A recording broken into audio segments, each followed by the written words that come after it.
Okey doke. Call to order. Roll call, please. Mr. Cantor, Here. Mr. Koch, Here. Mr. Smith, Here. Mr. Glennon, Here. Mr. Lyons. Yes.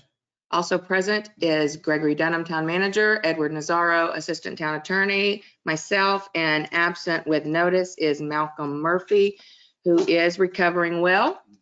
He's got about 7 screws in his neck. So he sent me pictures over the weekend. He said, here's my Terminator impression. So yes, that's why he apologized again for missing today, but he said he will definitely be at the next one. Oh, and Dana Little is here from the Treasure Coast Regional Planning Council. Mr. Chairman, Mr. Little will introduce himself under items by the staff. Okay, great. Thanks. The next meeting we're going to propose would be on March. Yeah, I need someone to approve the minutes. We need to go to the minutes. April 2. For that, I was looking at the minutes. I need someone to approve the minutes. I move the minutes be approved. Yes, thank you. Second, please. Second. All in favor? Aye. I'm going to try to stay in order of our agenda. I apologize. So again, next meeting is Thursday, 8:30, or possibly 9, depending on whether we. What day? Thursday, April 25th. Okay. It's our normal ARPB day, but right now we have nothing on the agenda. So if that continues, we'll do an 8:30 meeting. If it doesn't, then it'll probably be 9 o'clock meeting. I'll let y'all know. Their deadline for submissions is this Wednesday, so I'll know by Wednesday. You'll send something around. I absolutely will. Please. Communication from public. Items by staff, right? Thanks, Mr. Chairman. I wanted to introduce our third-party consultant who's with us here today. His name is Dana Little. He works for Treasure Coast Regional Planning Council. Mr. Little, I think that includes Martin, Palm Beach. St. Lucie and Indian County. Okay. So they represent those 4 counties. Correct. And I told you, I think at the last meeting that Mr. Little, by his profession, is a planner for the Treasure Coast Regional Planning Council. But he has a degree in architecture, if I'm not mistaken. That's correct. So I would ask Mr. Little if he can just to maybe just share a little bit about his resume, what he does for the Treasure Coast Regional Planning Council. Well, good morning. Thank you for having me. It is a beautiful morning here in Gulfstream. I had the pleasure of having a tour a few weeks ago with Mr. Dunham and Mr. Nazaro, and discussing the issues that I think you all have come together to try to resolve. My name is Dana Little. I'm the Urban Design Director for the Treasure Coast Regional Planning Council. We're a 4-county public agency. The state of Florida is carved into 10 different regions, and our sister region to the south would be the South Florida Regional Planning Council, which is Miami-Dade, Broward, and Monroe. And we're the only regional planning council in the state that has an urban design department, which is what I'm in charge of. And we assist local governments with things, everything from, neighborhood design, architectural design guidelines, rewriting codes, all the way up to regional master plans. And so in that capacity, I'm in charge of those type of projects, and we assist outside of our region on occasion, to the south or to the north. And we work exclusively with local governments. We don't compete with the private sector. We have an interlocal agreement with the state where we can work directly with local governments. And we'll work on master plans. For instance, last year we did a master plan for the town of Lantana, where they had a full market study done to understand what their growth potential is and what different sectors. And we try to intersect, my work intersects between, the public vision what physically fits or is desirable physically in terms of new construction or development, and then also it's triangulated by what is legally permissible. And that's, I think, one of the challenges that we've discussed here. So with no further ado, that's my introduction, and I'm here to just answer any questions or try to assist however we can. We're just here as your regional planning council this morning, so thank you for having me. So Dana, I think what I'm going to propose we do is go through the 6, 7 key sections in the code that we believe impacts massing. I'm going to spend a few minutes on each one of those to be sure that everybody on the panel appreciates the purpose of those sections, answer any questions, and then try to list in the order of importance, the ones that most significant impact massing, and then open it up to some discussion and general thoughts. I have some thoughts just to start the discussion. So the last time we met, I pointed out to the members of the panel what I felt were the key sections that influence massing. And by the way, as an observation, if anybody feels that there's some other sections that are equally important, please speak up. So I want to go quickly through these 5 different sections. FAR, it's a relationship between the size of the building to the size of the lot. The larger the FAR, the larger the building proportion to the area of the lot.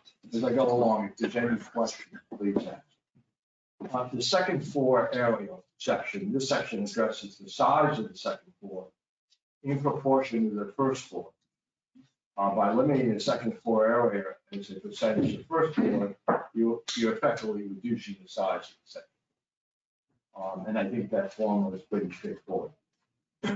Setback, that's measured from the property line on the different elevations, meaning east, west, south, north. East, west, south, and north. And there's a different setback for the different elevations. Obviously, setback has to do with trying to separate the buildings. Building out first floor elevations, you would think it's pretty straightforward. What makes, and I combine the buildings on first floor elevation because they interact in such an important way. In terms of height, you think it's self-explanatory, but it really isn't, because what are you measuring from? The street, from the current grade, from the raised grade, the average grade. We'll get into that. That's somewhat of a real challenge by virtue of FEMA. And maybe Trey or Greg, could you talk about FEMA and how that's impacting this first floor elevation so everybody really understands? Sure. So during our last meeting, I mentioned the house on Old School Road where it's new construction, where if you are standing at the road, which Mr. Little and Mr. Dunn and myself observed very recently, your eye level is essentially at the finished floor. It's where the top of the steps are as the person's walking in. So that is a big difference in that area specifically because that is lower. So the FEMA maps require a certain minimum finished floor elevation. That has changed over time, and if that relates to some of the older developments in town, you will see those are, the finished floor is a lot lower. So like Mr. Lyons was saying, the building height and the height regulation, where you start measuring from, well, when you're looking at an older house, you're starting from a much lower vantage point rather than a newer house that is required to meet the FEMA standards is, maybe 2 or 3 feet or more in some cases, depending on the age of the neighbor. I don't know if Mr. Little has anything to add, but that's just what we're seeing with new development that is required to build to the new FEMA standards, and where that initial finished floor elevation under our code, which is where you start measuring from, is a lot higher then on some of these older structures. And if I can add to that, the house due south of Mr. Lyon's house was also subject to the new FEMA finished floor elevations. And it's a one-story house. So those are two good comparisons. The one Mr. Mazzaro was talking about is a two-story, and I think it's surrounded actually on both sides by one story. But the one by Mr. Lyons is a one-story, but it was built at the new FEMA finished floor. Are they at 7 feet or is 8 feet now all the law or is that gonna be the law? I believe 8 feet. No. I mean, when I was reading, through our manual. But proposing is 7. Yeah, I think. We know it's gonna go. Yeah, but they haven't done it yet. That's my question. If speculation's going higher. Correct, and so that's why you see, and when at the ARPB and at the commission level, developers are coming in and asking for. A good example is 3,400. Yeah, what's that?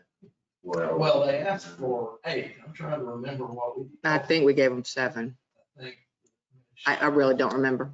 Sorry. Yeah, I think they were asking for 8 in anticipation that these finished floor rules would go. Well, there was a lot of step up even for that into the house and the garage was a little all out, everything that's 4 or 5 feet above the road grade, I think. It's a big, it'll look pretty similar to what the one looks like an old school road. So the height section is separate from the first floor elevation section. First floor elevations section speaks to a choice, you must be a minimum of the highest of 4 things. And they list them. But there's no max that you can go up as high as you want theoretically in the code, correct? It's actually the opposite. It caps it at a certain height. However, the code now is lower than what the FEMA maps are now requiring. So we're forced to allow something a little bit higher. And that's section 7077. Let me quickly look at that. Mr. Mazzaro, is each lot have its own level? Is that how? So they can be different. They're, the way the FEMA maps are, it's not just by lot. There are, like, for example, the FEMA map will bisect in some cases a lot, right? So it is different based on different areas, but typically the code, I think, maybe in 2 different areas where there's a foot difference, so it's not super significant. But to answer your question, it can vary a lot. Well, not as drastic as every lot having it. It just depends on where 0. So it starts at some. So I didn't express myself well, but I think that the concept, and I think it's important that I understand it, others as well. It says the undeveloped non-oceanfront lots, the maximum finished floor elevation for all undeveloped non-oceanfront lot shall be the greater of. So we're making it go up. Must be the greater, but it doesn't, you can do greater than the greater of. So the maximum is the largest of the options that you have. So if 7 feet is higher than 1.5 feet above the ground road and higher than 0.5 feet above the average, then the maximum is 7. So the maximum is the greatest of the 3 options. Okay. I misread it. But that section is really critical. Because right now we set our building height against that first floor elevation.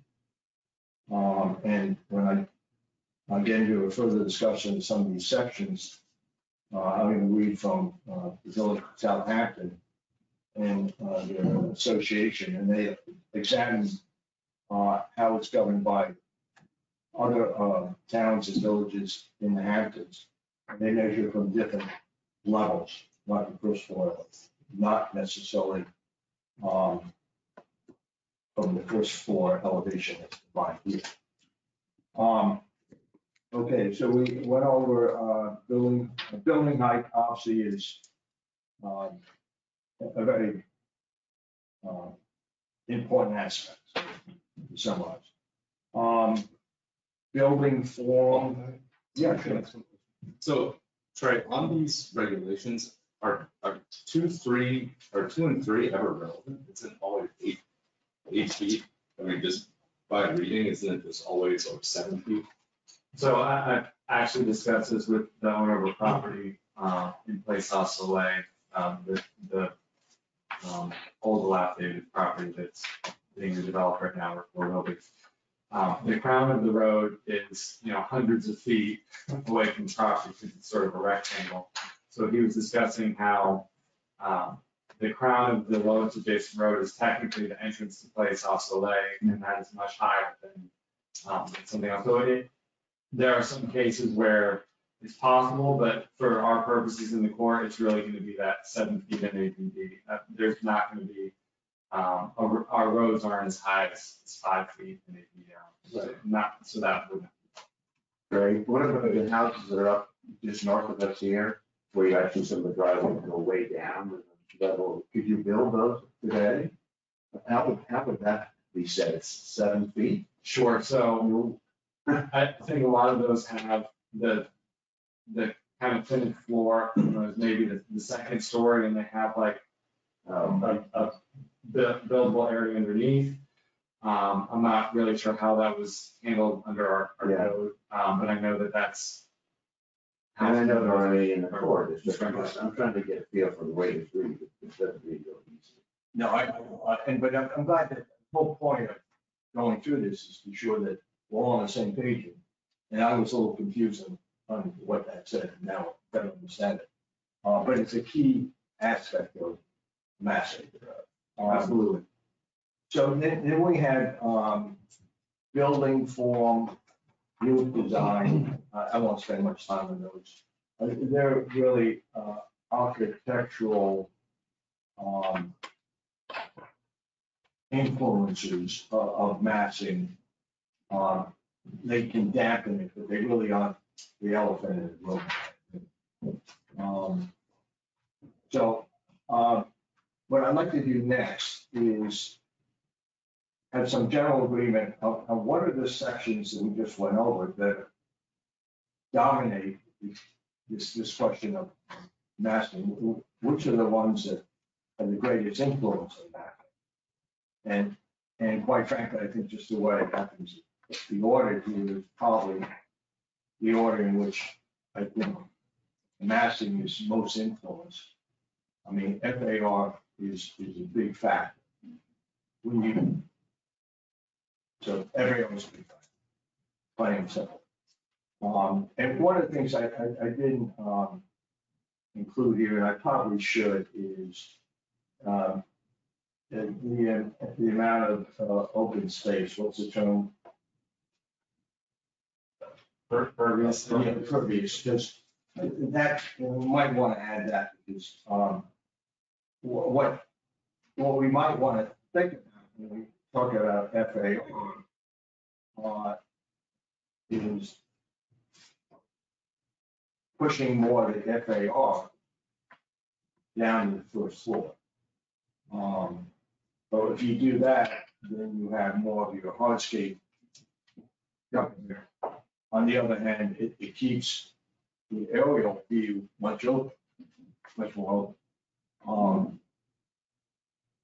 Second floor area, the more you have of the second floor in proportion to the first floor, that's very significant. So I would say the floor area ratio and second floor area are really important. I would say next would be the first floor elevation, depending on how you define it, / building height. It's sort of put those together because I think they're interconnected. And then setback, I would say, would be the least impactful section. Because no matter how far you set back something, if the building is really high, it's still high, it doesn't change. in my opinion. On the architectural sections, the building form, roof design, we can talk about it, we should talk about it. But again, I don't think that's gonna really preserve, I mean, what's our goal again, is preserve the aerial openness of the core district. And I've become so aware of it as I've been involved with this effort here. And I drove out my driveway and I almost can see all the way, I can see all the way Boynton Beach, I mean, just there in South Village, but I literally can see that far. And, when I drive up from my house on Polo, I can see up about 3 blocks. And if you start putting up tall buildings and a lot of massing, you wouldn't be able to do that. Well, Paul, I think roof slope can really matter. Remember, we had it on Perry Neal's home, who did work on the roof. And he dropped the roof from a higher pitch to a lower pitch by a couple of feet even, I think, architecturally. Architect did not want to do that, he thought it impeded on his design, but it turned out looking really well. But so our thoughts would be, maybe the slope of the roof could be important, especially if it's a second, 2-story house. Okay, so we'll leave it on the steep roof design. That's the only one I can think of where we did, and it was mainly on some of the 1-story parts of the home, if I'm not mistaken. The master bedroom is on, it's the one you see from your home, if you look across the. Yeah, I agree. It's just the first 2 It buildings. would, because it's interesting you say that, because when I started looking at these different sections, then what's the criteria to measure how they impact massing? I put perception of size. It's the same thing. Yeah, if you will look at what you just said, you look at the front of the building, you're gonna have a fixed roof height, right, maximum. One could be sloping, one could be flat. And so while the perception of size, but the overall impact of, and I'm preoccupied with the openness of the canopy and sky and shade and all that. But you're right, the perception of size. Let me add some other criteria of how we should be looking at these different sections. Streetscape, how does it fit into the neighboring properties? The rhythm of the area. And I know I'm redundant, so I apologize. The preservation, light, air, sky, how do these sections impact that? Preservation of privacy. How does these different sections impact that? And then, balance between hardscape and openness. And so as we look at each of these sections, I think we need to look at it in that context. And these are only suggestions. Okay, so let me throw out a couple of, by the way, these are the sections that we're looking at. We may want to introduce some new sections. The town manager brought up, would we ever consider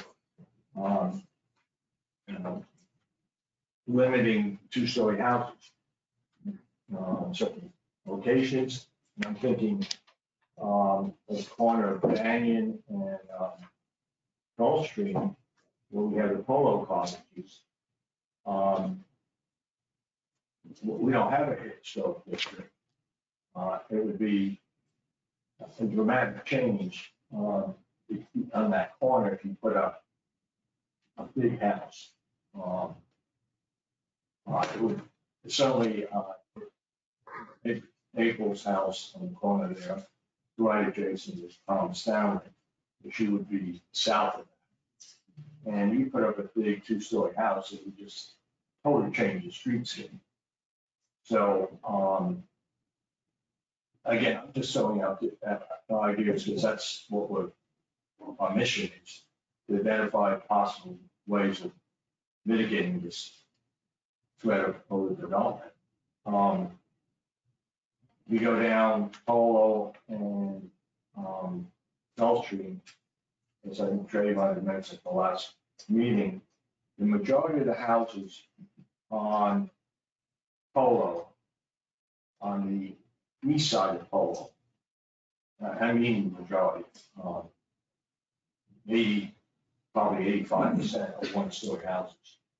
So you reference the new construction of house south of me. House in my story is one story. The house south of the new construction is a one story.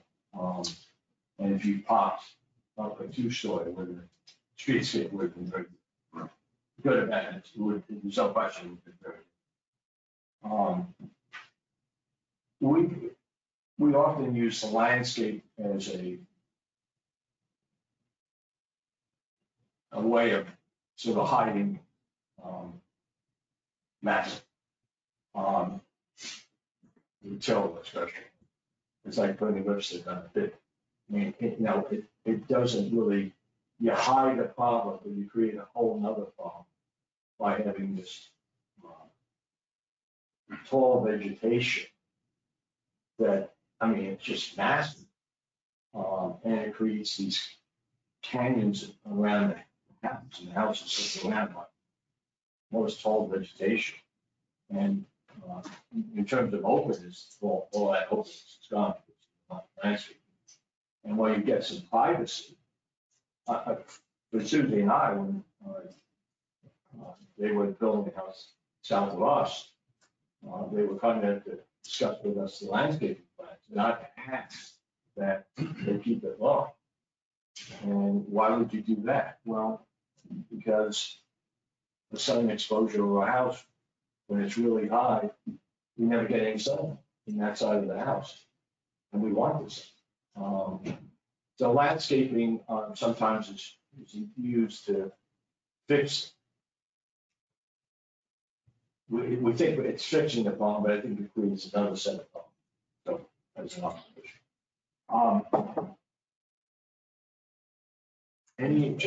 Any other thought? I mean, I really want to start. I mean, just one comment on landscaping. You have three really good examples of new two-story houses that, I always say, well, just wait until the landscaping comes in. And one would be the Lewis house there on Old School. Two would be the Captain's house there at Polo and Gulfstream middle. And then the Davis house. When you look at the Davis house from Polo, through the vacant lot, I think the landscaping actually helps it. It helps, the cover, the massing. It breaks it up. Yeah. But of course, that property is unique because Sure. it's only on one side do they have an acre. Right. And I'm not saying landscaping is a bad thing, but it sort of becomes kind of serious. Oh, that'll fix all the problems. It creates some other problems. It does give you the privacy, there's no question. So now I don't see the two-story house. But I'm in the jungle. And frankly, a lot of vegetation they end up putting up is pretty ugly.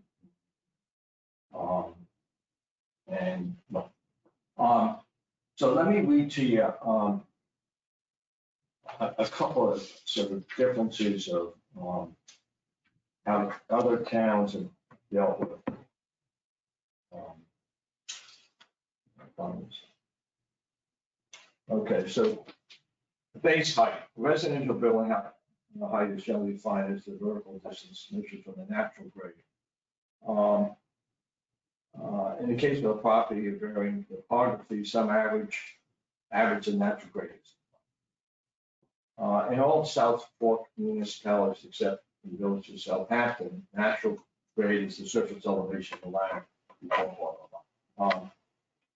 In the village of Southampton, the height is measured from the natural grade of a parcel, which shall not be changed in any part of the parcel more than 2 feet.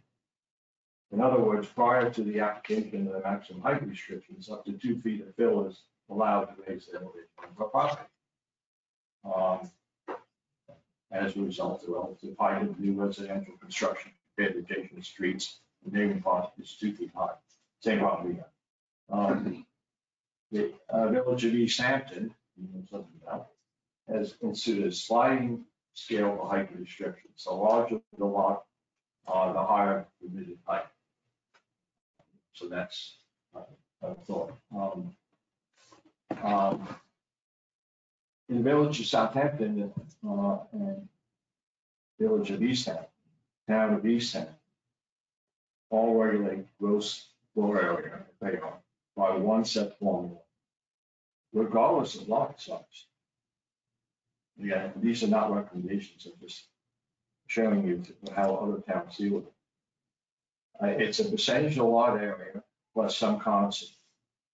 The regulations governing the gross floor area in the Village of Southampton is 12% of the lot area plus 1,500. So there are other ways of constructing these. So whether that really helps on addressing them, asking, I don't know. One of the things that I haven't gotten done, but I will definitely get a hold of the guy in Southampton, and speak to him and see how they do it. But you're not below there, are you? There's East Hampton and Southampton, I mean, they're 4 feet above sea level where these houses are. See, the big problem here is because we're so close to sea level. If we were 20 or 30 feet above, we wouldn't be needing a 7-foot height restriction. Well, so depending on where the Village of Southampton. So there are spots. You know, the Village of Southampton is not a restricted term, it's a legal term. Includes the big houses on the ocean, you know, for $100 million. And so a friend of ours, they sold a family house, and Robert Kraft bought the house, and it's raised by about 5 feet from the adjacent houses, and everybody was up in arms. And I'm sure, I know you see that. Yeah, I mean, similarly, you get a lot of, like, around, especially around ponds, you'll see like the houses, the first generation houses, once they're knocked down, the houses are built up significantly higher because, they're built essentially in March. You know, you gotta remember here, Gulfstream originally was a polo community. It was a polo community, and everybody that came here when I was a little kid, just nothing, but they were only here 3 or 4 months out of the year, all my winter friends. And they would all go to what a Gulfstream school, which was built back then in the old polo barns, and they were tutored there. It was a tutoring school, if that's the proper word, so they could come and still be in school up north. They come down here, the rich people would play polo, and the good athletes would play polo, and they would come down from Palm Beach and return. And the main part, of course, they came here, and the main part of where all the polos still is on top of the old Spanish River bed. And it runs up through parts of Ocean Ridge too, the southern island that's something they built up all the streets. And so where my house and everything was all polo field, and it's all mud. And when I was 8 years old, they finally got rid of the southernmost field and dug the 2 canals in there. Then they came and dug the canal later up by Old School Road. And that was the very last piece to develop. And the reason was because that was the worst muck of the area. That's why that road sinks a couple feet of, over 20 years. I don't know. Who would know somewhere. And that's why all the houses on the west of Polo Drive are on auger pilings or regular pilings that we used to years ago. And for the most part, where your house is and everything, and the old Ingalls house, Maryland Mayor's house there, they're on rock. And that's why none of those things sink. And that's why Polo Drive is right where it is. And Polo Drive is pretty stable until you get up to Banyan Road, then it drops off, as we all know. And so we have a unique thing, and it's all the muck where my house, I can address mine because I live there. Mine, every 8 or 10 years, I gotta, raise it up 4 or 5 inches around it. And it's gonna keep going down, and I'm probably the highest street in Gulfstream in that area by inches. And it sinks the least, but the streets never been, raised up. So we're fighting two different things. The streets are going down, especially north, and the houses, because of the tide since I was a little kid, they're up another 6 inches or higher annually so far. And that's what we got to really address. And it was originally little teeny home. My parents' first home that we didn't have carports. So we had the old carport. We didn't have AC. We did, but most people didn't have AC when they lived there. And you have mosquitoes and, these old, the glass windows we used to have. Jealousies, exactly. But it was designed for that Gulf Stream. Now we've adapted it into probably the nicest community in the whole area in my eyes. We built the best school from a little tutoring school that used to be in the barns to what it is today. And everybody loves it. And a lot of the people come to Gulfstream, as you know, to raise families. And that's what gives us the lifeblood. So we're caught between building these big ugly houses that we don't care for. But some people that are older, can live like smaller houses. And if you have 2 kids or 3 kids or more, you need more bedrooms. And so we're caught in between different things. And vegetation, I can agree, it does soften a lot of stuff. And anything in our area, look at all the trees, they're going to grow up, and you're going to lose a lot of your view anyway, unless they trim them every year. And a lot of people do trim the ficus, and a lot of people don't trim the ficus. And we can't make them do anything. A hurricane comes through, and then that trims it for those people. And some of the older houses that we have that we love that are the old polo cottages that Paul's talking about have been here long before, or at the same time I came here, and they're great. And a lot of them are so low, and that causes another problem. They're built out of wood. Some might be the old barrel tiles, like the old Hart House and the Gulfstream Golf Club, different construction. But most of them are out of wood, and at a certain point, I don't know what I'm thinking about, but they might say, we aren't going to even insure your house anymore. Or we aren't going to insure it because it's too low, so they can't, assuming they borrow the money to build the house or want to sell it to somebody else. I'm not going to buy your house because in 10 years, I'm not going to be able to add on to it for my extra kid. Yes. So we do have a lot of problems. And we're caught in a rough place. And I think this is great to have these meetings. Yes, sir. I've heard on repeated occasions, and it's a fair comment that, well, first of all, I think you highlighted a significant change in the demographics in the last, probably the last 10 years. And that is that younger families coming. And I think that's a real positive for the district. But I don't think it necessarily equates to necessarily big house. And I'm going to use my daughter as an example. Now, the property they bought is a small lot, like the old. And, they have upstairs, 2 bedrooms. They have 3 boys, 1 is out. But, 2 of the boys share a room. I grew up in a house that was about 7,000 square feet. And my brother and I still share the room. And so do my sisters. That's the way my parents wanted.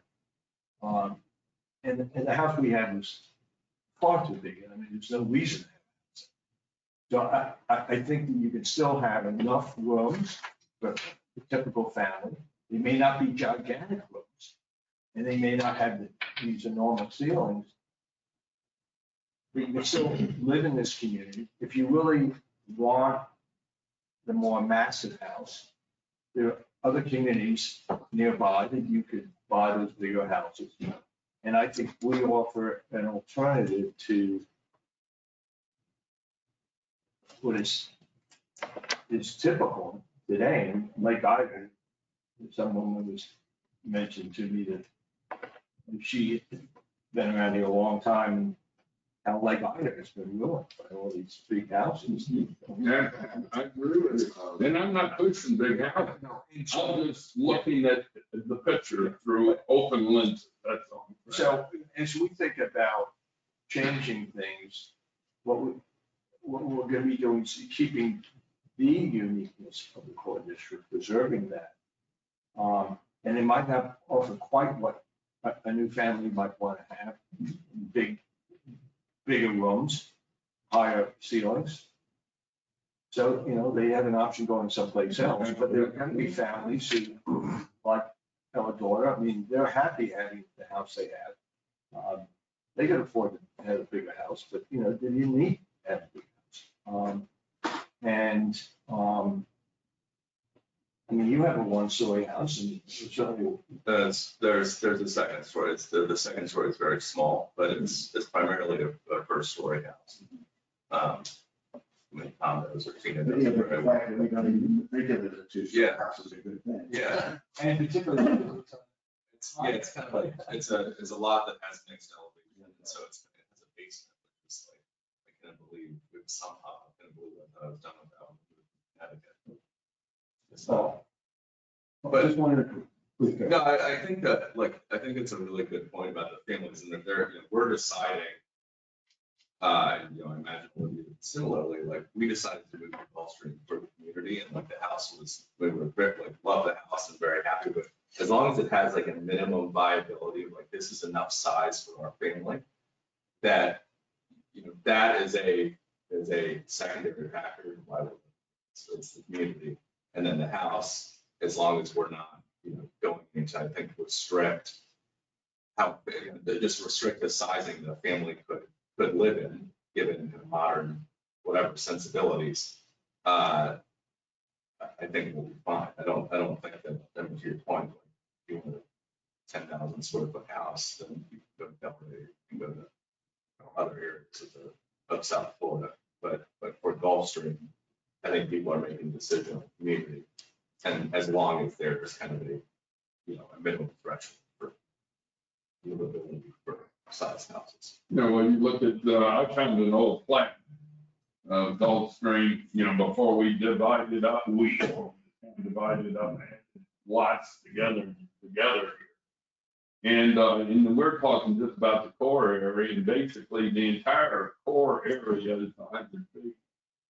And they go from 134 to 150 or 155 or 160, or the North Line's house, 165 feet, 5 feet of the ones on the canal are in the water.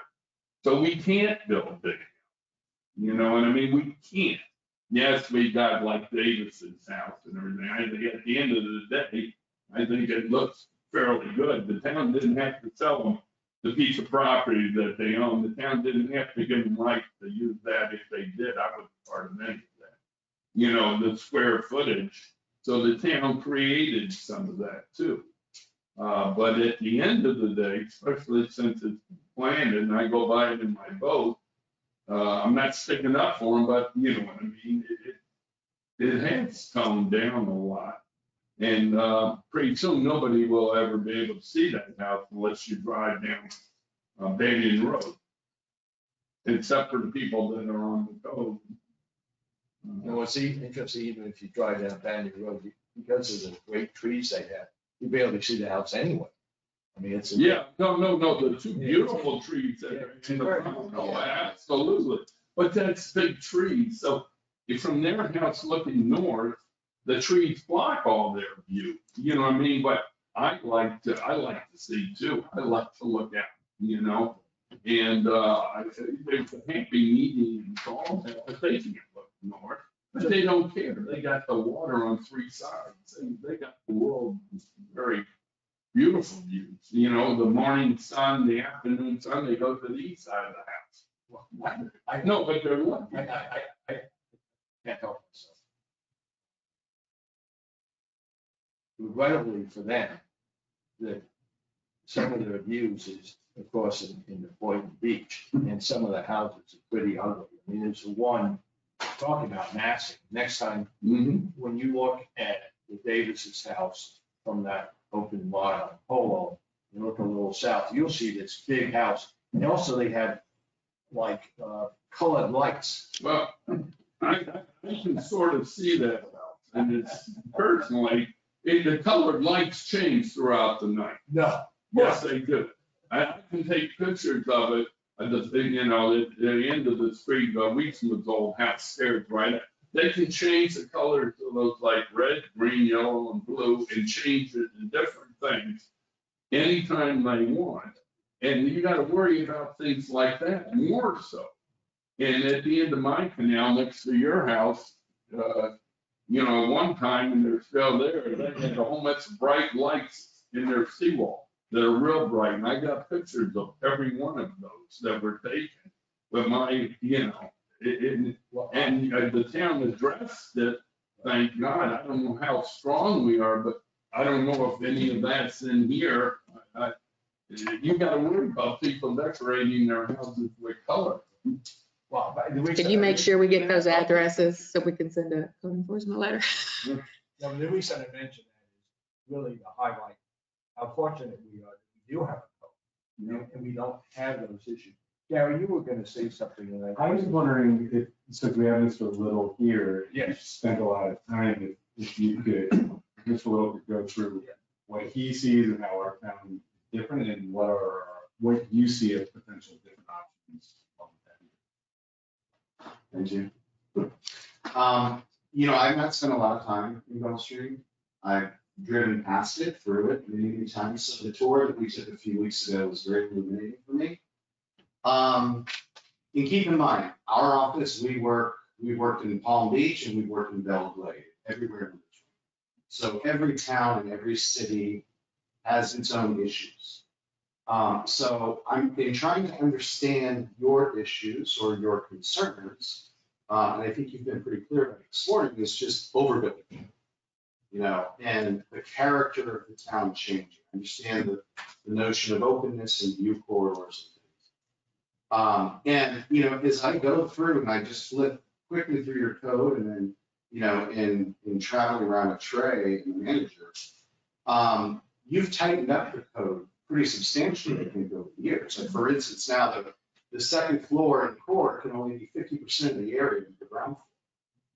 That's pretty significant.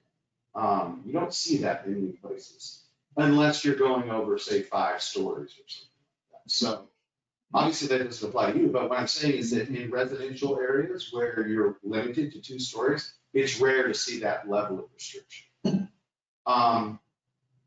The first thing I brought up, I think, when we were traveling around is, what about a historic district? Is there any appetite for something like that? But whether there is or not, I suggested mapping the areas that you think you want to protect.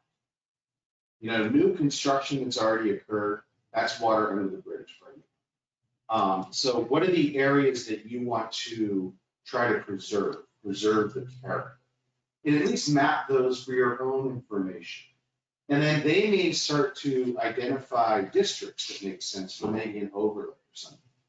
We, in our work, try to use zoning as a strategic tool. And always conscious of takings issues, down zoning somebody, because that will get you in a lot of trouble. And however, there are ways to approach that. So I'm trying to, you know, as we discuss this, I'm trying to think strategically, how can you do this? Because effectively what you want to do is downzone some of these properties. Essentially, you want them to stay as they are, or if they rebuild, stay within the same character of what's there today. The FEMA stuff, you're not going to get around. So, you know, that's what it is. And I think that, you know, the 3, while maybe a little bit confusing to read, the maximum of those 3 options is a pretty good approach, because, you know, frankly, we're in a different world and you want to be up above the waters.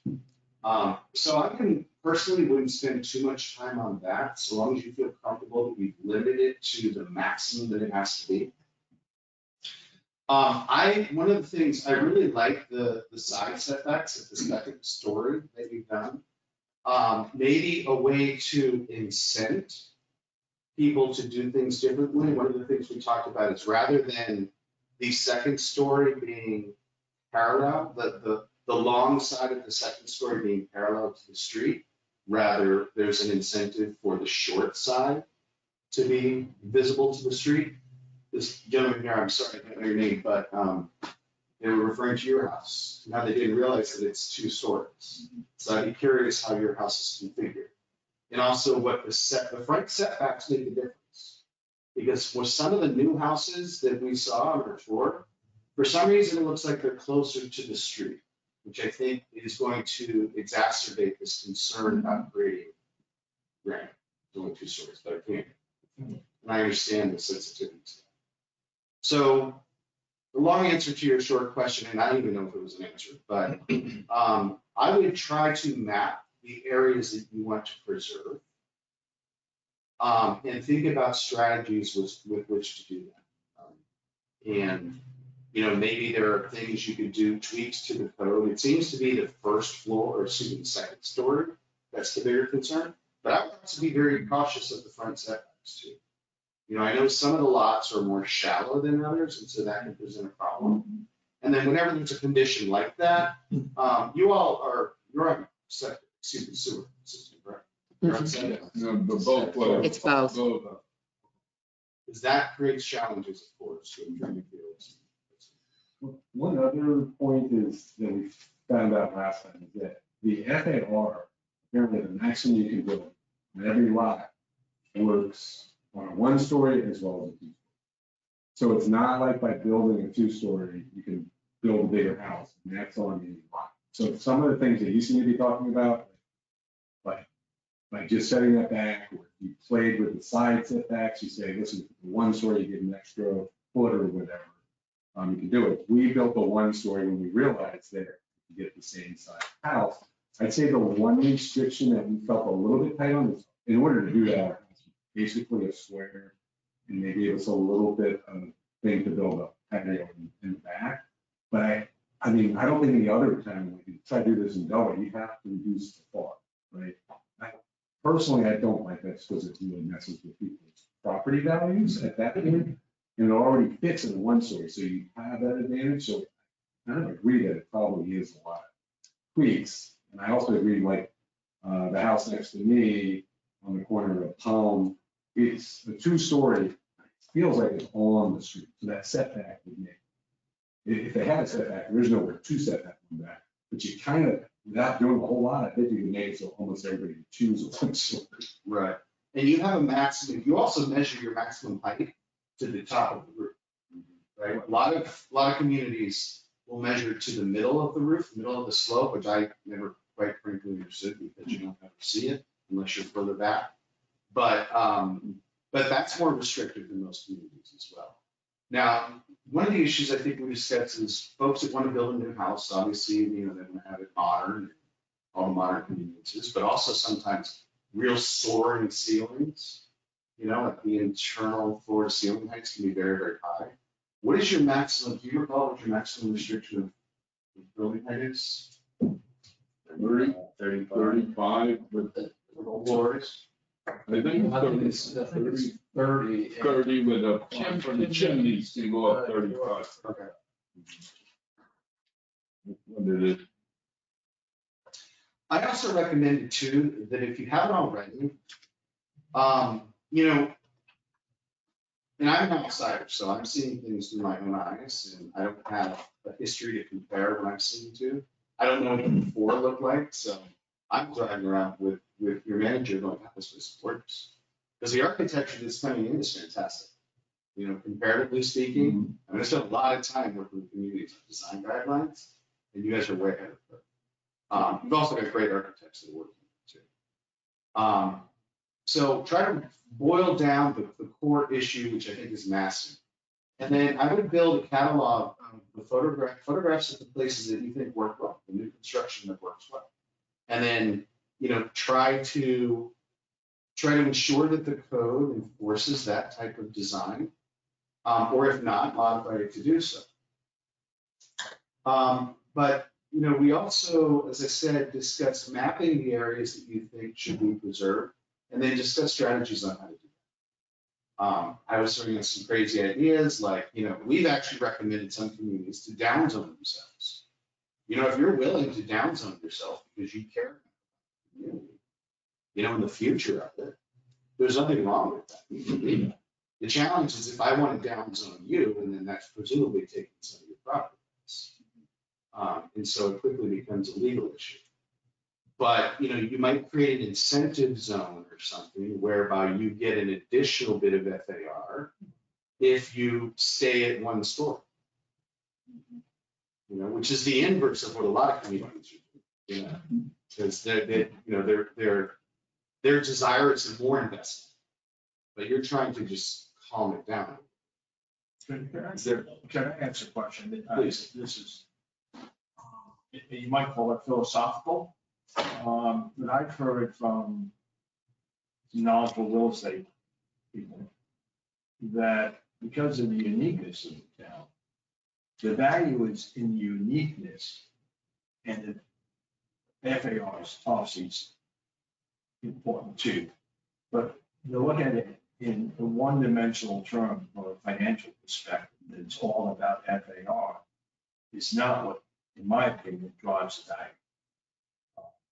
People are paying for one-story homes older, they haven't made extraordinary numbers. And they can pay that same amount and get a house twice as big in Delaware. So and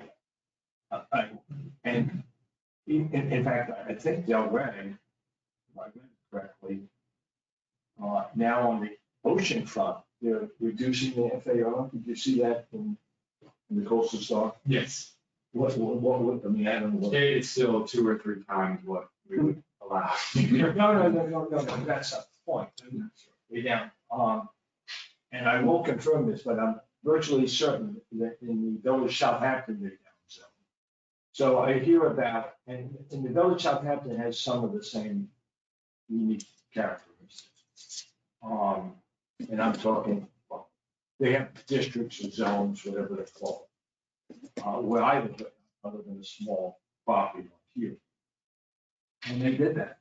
So I'd like to have it as an open mind that the FAR is something we still can address. But I think that when we started this effort, the first meeting, we talked about creating incentives. And I think it's a much better approach than taking away. But if we have to take away, if that's the only level we end up, then you have to consider that. So back to economic value, take away some of these property rights, and argue that point. On the other hand, you take away the economic value.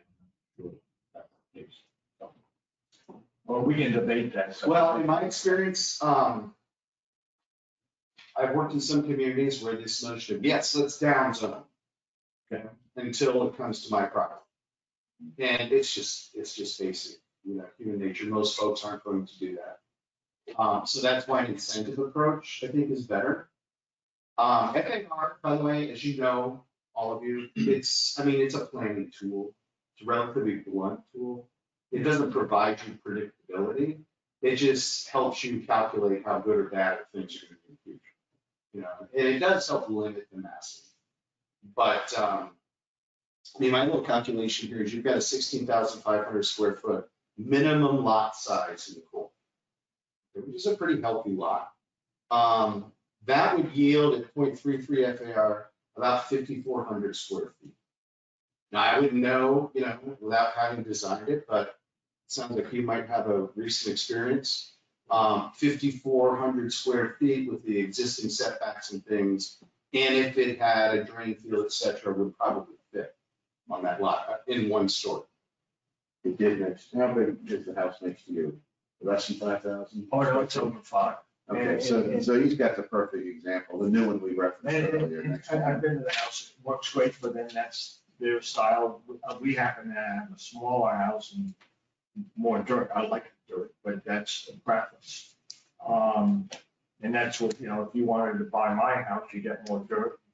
Buy the house next door, it's newer. but you get less dirt. Those are options. That's good for Bill, right? Yeah, you're next to you is 100, south side, 168 feet, north side, 167 feet. That's the size of that lot. Do you know the address of that location? Or maybe you can provide it to me. Yeah, so I can be sure to look at it. So Dane, I really think that on a 16,500 square foot lot, that the 5,500 square foot home on one level is big enough. We don't want to, we don't want to make it bigger than that for sure. And I don't think it's hurt, here's a realtor, real estate values in town at all. I mean, people. I think that'd be sufficient, you know what I mean? I think that's enough. Now, if you pay 10 million for the lot, but Well, we're not yeah, there. sometimes people on the water that pay a lot more for a lot might look at it differently than if you have an interior lot on Gulfstream Road. I would think so. Yeah, I think he would want more, or More she would more want house. more of a house to a degree. And another thing I bring up, you got some great ideas, is that, and I have to read to it again, but a lot of times our square footage internally of the house. If we're over 15 feet or whatever it is, that can, you count double if you have open space inside the house, which my house has that. And, not comparing to mine, but my house, in my back porch, I have big back porches, overhangs, on the backside that really opens up Florida lifestyle if you live outside. And they're fairly big. And you count that all as square footage of AC. And where in my situation, that if I were to build that house today, it would really hurt. I wouldn't have, and it would, I don't remember the numbers, but it's a lot if you could see pictures, of the back of my house. So maybe we can address some of that. Maybe we don't have overhangs, cover areas counted 100% AC space. That might help encourage more people to be on one floor house. Especially on one story. Yeah, PG. Yeah. Like buying his house that I look at every day.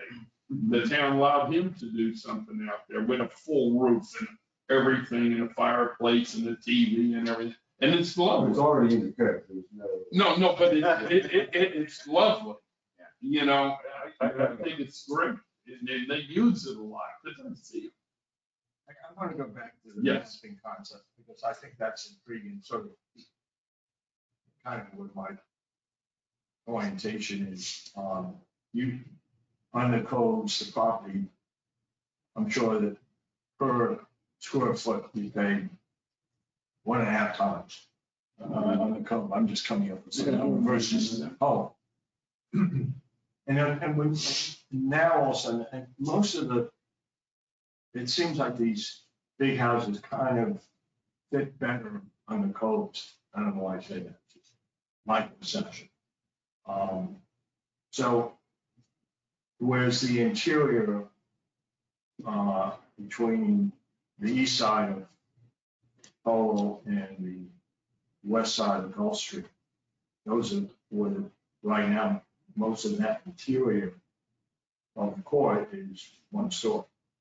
And maybe we map out those areas as ones to consider, maybe corner lots, I don't know, but I think the idea of mapping, what I get challenged by on that is, why did you pick that, and why did you pick my property map and not somebody else's? And how does that? Well, in my mind, it would be, what are those properties that most reflect the character that you're trying to make?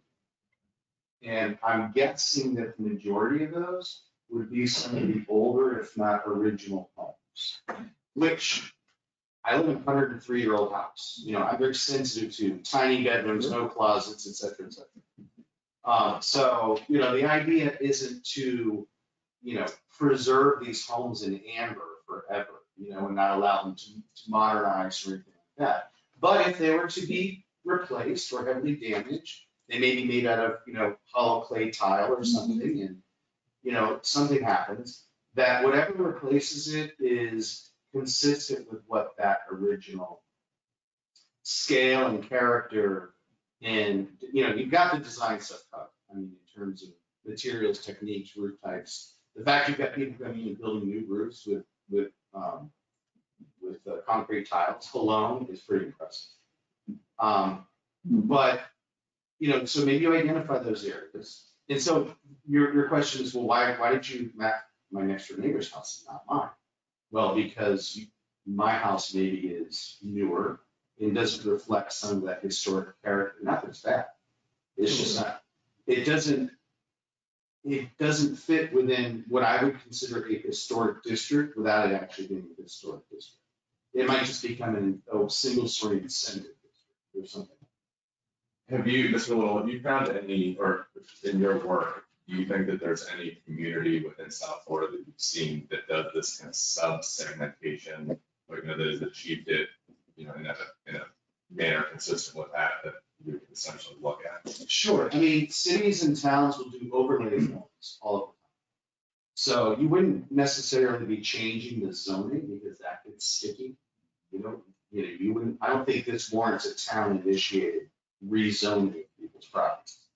But if you're going to take the incentive approach, we've identified this area, which we think is our incentive district. It's an overlay. Should you choose to comply with it when you come in with a new application, maybe you get extra, maybe 0.35, 0.4 FAR if you stay at one story. And you maintain these characteristics of these original homes. Now, I wouldn't recommend you try to take away the ability to do a second story. Some people just love the idea of a second story home. What would be interesting to me, though, is to even tighten up the setback, the side setbacks of the second story, so it reduces the facade facing the street. So I can still build the same square footage, I have to just reconfigure the box. That might be one approach, so that at least from the street elevation, there's less prominence of the second story. Because if you've got a short front setback, I mean, I personally love this, but if you've got a short front setback, and then you're doing 2 stories, and the entire 2-story massing is, parallel to the street, that's creating, a different condition than if it's much narrower. Well, aren't you then forcing it onto the neighbors? From them to look at it from the side? Yeah. Yeah. We already have really good setbacks on the second floor. We have side setbacks on the floor. We're not allowed to have anything 2 stories up flush. And there's also a 5-foot setback on the second floor from the front elevation, I think. So we sort of have addressed that a little bit already. You do, and I may be missing the mark. I just, from a street perspective, Right. if the concern is creating this canyon effect along the street, one way to address that is to turn the second story so And move it it back. And I think that's effectively changing the side setbacks of the second floor, making it further setback. But it almost makes them turn. Yeah, so it's long. Right, so instead of the street facade looking like this, now it looks like that. Yeah. Now, to your point though, now my neighbors are looking at, the large area of the house. But by definition, it's set back further than what it is right now. Correct. That's one possible it's- approach. Yeah, but for the neighbor though, it's still be cutting off, like the longer you have it longer, it's still cutting off the sunlight into your property. Well, I mean, But don't forget, there's a pretty good setback on the second floor, isn't there? there are big lots too. Yeah, I understand, that's the trade-off. I get the, yeah. I know what you're saying. The thing about incentives, and you would have to test this probably from a real estate perspective, but for an incentive to work, it's gonna be worthwhile. If we're saying, okay, you go from a 0.33 FAR to a 0.34, that may not be enough to be considered. So you might want to test, okay, what is a 0.5 FAR? one-story building look like on one of these lots? And it may not fit, you know, because that's gonna be a 0.5 FAR, is gonna be 8,000 square foot house. So that may not fit, maybe a 0.4. It may not fit if you measure all the side setbacks. Yeah, and you don't want to design yourself in problems either. I'm sorry. No, we're asking him, but that's a very good point. If you start there, try 0.50. I don't think it would fit, but we have to just. Well, that's what I mean, you can say that, but it still has to fit in the envelope of the setbacks. And 8,000 won't fit in the envelope, I don't believe. Well, so then, so that's the leverage. You give up here, you push here, you maybe, I mean, I would have been happy to have my neighbor. I give up 2 feet of setback to them, in order for them not to go sex single, or maybe even 3 feet. I mean, the only thing that really impacts the setback would be where you put the air conditioning equipment, because it would be closer to, so you could put it in the back of the house, or put it in front of the house. But I think you can, yeah. I think that's a really good point, because even if you didn't increase the FAR, if for one story, you change the setbacks a little bit, like, it truly is to get it, I bet it's on most lots, you have to have a square house in order to get it, but especially like on Polo and Goldston, the back doesn't matter. Okay, so I don't know what the setbacks are on the back, the things you can't see, by changing them slightly, it gives a little bit more flexibility in the house, or at least allowing, covered roof, open areas in the back or something like that. Yeah, I think, that's going back to what we were talking about earlier with like something under canopy or under cover, whether that's treated as AC space or not, or whether you can like carve out, or you can carve back some of the square footage by having open air space. Whatever you do, if you decide to do anything, make sure that it's codified. That it's in the code, so it's not like negotiated on a, case by case basis. And, I don't know, Trey, you have to really, because I'm thinking about the question, Mr. Lyons, you asked earlier. How you define what this incentive district might be. There should be some defensible criteria. Because let's say you've got a pocket of 2 houses over here that reflect that character. And then you've got a whole street, I know, like I think right up here north of us, there's a street of a lot of the single family houses that still, the single story homes that remain. You just want to make sure that it doesn't seem overly subjective, that you're punishing or rewarding anybody. But I think that could be interesting, and it gives an option, so it's all carrot, no stick, you know what I mean? You're not taking something away from something, which your attorney wouldn't allow you. So to illustrate the point, back to that, you never should, suggestion, I really like it. In the case of Polo Drive, from Lakeview down to Gulfview, you wouldn't necessarily know the street, but it almost accounts for half of Polo Drive, north or south. Behind my house, and I'm on that section, is a 8-foot. I think it's 10. 10-foot. And it's open space. So back to your point, I mean, if you could encourage the houses to move further off Polo, give them more square footage to build on the setback, because you have an extra 5 feet for each property, or combined 10 feet. So that would be a defendable case, and that would, maybe, it's one step at a time. That's okay. So we accomplish a little bit there and keep going. So Think about identifying a district though, that's within the code, that's an overlay, it's an optional overlay, that has incentives. Because you can build a whole package. Let's say if you do 1 story, you get a little bit of built-in your covered outdoor space to the rear or something, doesn't count against your FAR. Maybe you're allowed to do taller floor to ceiling heights than what are permitted today because you're not doing a second story. You know, there's a variety of things you might, and I don't know how far you would want to go with this, but, you know, some places even consider, you know, including in the incentive package, like physical improvements, like will also match your connection to the sewer system. or something. Although I imagine if there's new construction, do you have to build sewer? You have to connect. Yeah, I think, you gotta connect now. Well, if it's there, but a lot of Yeah. things don't If have it's it. not, it's not there. There's a lot of stuff. Yeah. Yeah, but if your septic goes bad, as I understand it, then you gotta hook up to the private system. If it's available. And if I were to build a new house, I would have to, hook up to it, is what I've always been told. Yeah, in Martin County, which is where our office is in Stewart, they have a ton of homes that are still on septic. Still on septic and well, and they're still permanent on septic. And they're going around, if you're familiar with the House Bill, it was 1379 or something. It's a septic to sewer connection bill that was passed this past year. It requires like a 10-year plan to connect it. It's worth looking into. Because what it's gonna do, it's gonna upgrade the individual septic systems to the highest standards. So that may not impact here, but in a place like Martin County, it's a big deal.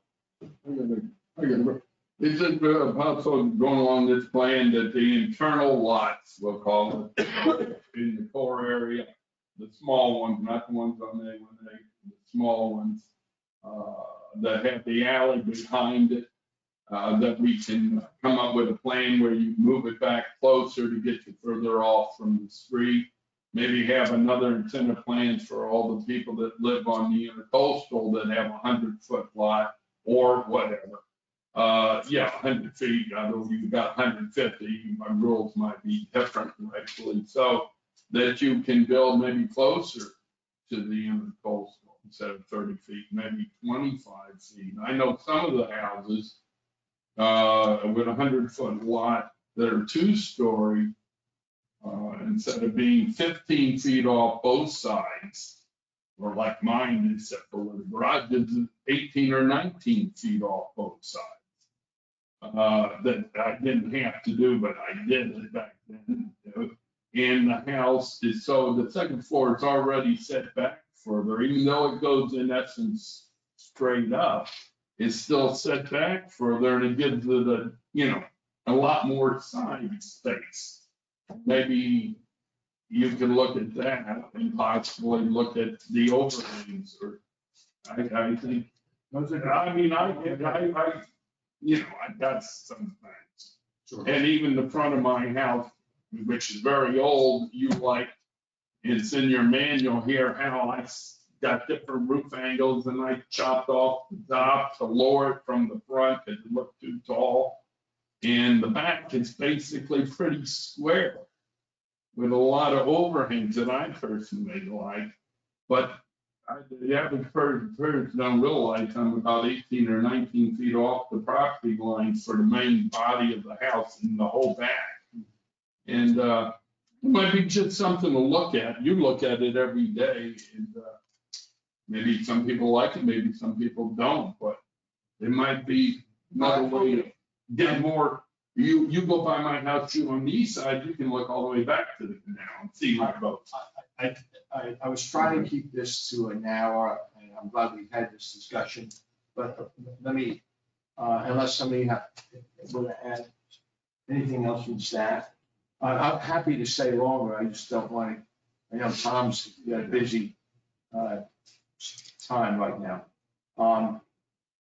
So let me see if I can sort of wrap it up. One, just remind everybody, it's going to be April 25th, the next meeting. What we'll do is circulate, I think it's okay to circulate, I'll write some notes and compare them with your notes. And see if we can list some of the areas that we want to explore further, mapping, center districts, et cetera, et cetera. and specifically look at the setback. FAR in terms of creating incentives, look at, perspective from, the street on the street elevation of squeezing the second floor. And we can explore those further at the next meeting. I think it's probably the best next steps. Any other thoughts? I'll be out of the country next meeting. When will you be back? I come back May 7th. Okay. So, we'll be texting you, Yeah. what's going on. You'll be able to watch it later if you want on YouTube. I'll tell Laura. Your input was extremely helpful. I appreciate it. And, any other thoughts? And by the way, we're looking for all and every idea we can come up with, other sources of, should we talking to some other towns? Are there some towns in your jurisdiction that might look like us, and should we share ideas? I don't know, I'm searching for as much data or process the data and get to some conclusion and recommend changes to the ARPD. So if you have any other thoughts, please share them. One more thing, could we not get an architect here soon though? Because really, we've talked about that. I mean, they're the ones that are dealing with this and gonna have to deal with it. I'm not having it here when we're talking about this in next time. Absolutely great. Any suggestions? Gary and Heliopolis and Mark are, they're the two that we're doing the most work with. One of them, I think, is volunteer. Just so they can. Yeah, either one of them, they're good. And everybody respects Maybe their the next judgment. meeting they could be here or the one after that. No, I mean. Or one, and one the other. Steve Mark, but we can put Mark in. That's an excellent idea. I was gonna recommend. Yeah, we talked about, we talked about architects.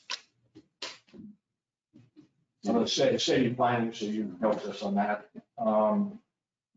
And I know developers, real estate developers.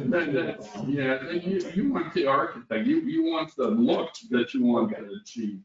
And then the money will, that's not our goal. Our goal is to come up with something that the people want in town that we all love and the look. Do you want me to try and get both, or would you rather just one? I'll just check too. Yeah, no. I'll ask them both then. Okay. This might be different stuff. And I would, what I suggest is, if they want to, have a half an hour for one, half an hour for the other. If they want to stay and listen to each other, that's fine. And I think that we should, put together some thoughts of what we want them to be thinking about, so they don't show up unprepared. Oh, we'll have One story. notes Okay. and minutes. One story, two stories, overhang, FAR. Oh, yeah, we'll have them prepared with what we talked. Okay. Okay, any other business? Again, thank you, you're very kind. Thank you very much. I appreciate it. It was a good meeting, you helped a lot. I appreciate it. We'll make sure. Yeah. I see you, Tom. Thank you. See you in the next.